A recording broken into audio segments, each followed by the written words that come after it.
At the end of 2018, we bought this 1909 church with the intention of turning it into a modern house. During the course of renovating the church, one Thursday evening, I got a phone call from a lady asking if they could use the parking lot of the church for a funeral on the Saturday morning. Of course, I agreed and said to Jane it would be a good idea to tidy the church up as best we could, put some water out, make it as hospitable as possible for those coming to the funeral. Little did we know at the time that it was an extraordinary special funeral for a member of the family that was actually killed during World War II. His remains were officially, formally identified in Hawaii. Apparently every 6 months or so, around about 100 remains, apparently there are about 6,000 remains still in this facility in Hawaii. And every 6 months or so, around 100 are released. And the gentleman that's buried here in the family plot behind me served during World War II in Merrill's Marauders, an elite group of army jungle fighters sent behind enemy lines to fight the Japanese in what was then known as Burma. He did so without food support or communication from superiors. The day began with a very polite gentleman pulling up at the front and asking if it was okay for the Patriot Guard to park outside here. And there was this roar of thunder in the distance as the bikes came over the railroad down the line and up to the church.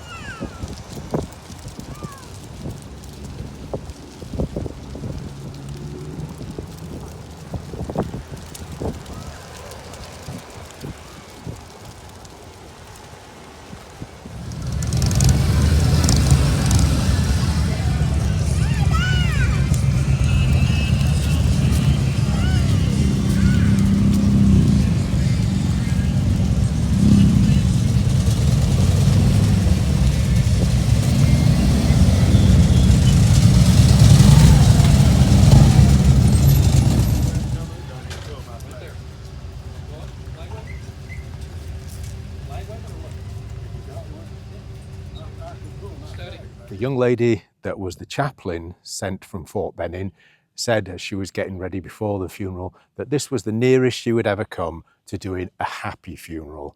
And the journey for this gentleman who served during World War II finally comes to an end here in the family plot in his hometown. He's finally reunited with the rest of his family. It was a very impressive display, a very impressive turnout of people attending the funeral. They picked up their flags and made their way across to the churchyard, and quite a sight it was. The weather was just fabulous. It was Thanksgiving weekend, if I remember correctly, and to see so many people turning out all to show their respects really was a sight to see and a sight to behold. There were veterans there, law enforcement, even a local TV crew turned up, and our little church was doing exactly what it was always built to do: serving and honouring and uniting the community of Clem, which really is a tiny, tiny community, a speck on the map, but a very important speck to those that have lived there, that live there still, and are part of this tight-knit little community that all turned out.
It was an amazing day. It was an amazing thing to witness and experience, deeply touching, deeply emotional, and something I will remember forever.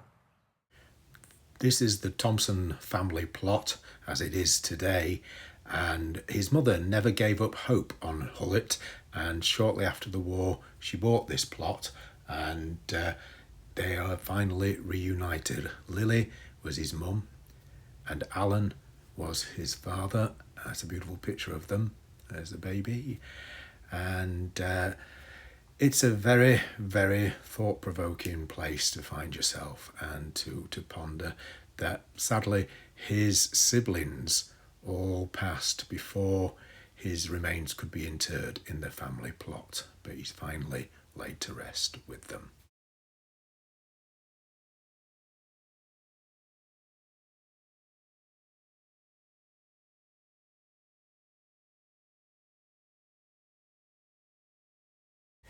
I hope you enjoyed this video. If you'd like to see the full renovation of the church video, then click the link here. If you'd like something a little bit more light-hearted, click one of our travel videos here. Please do like and subscribe, and take care as you go. Thanks again for watching.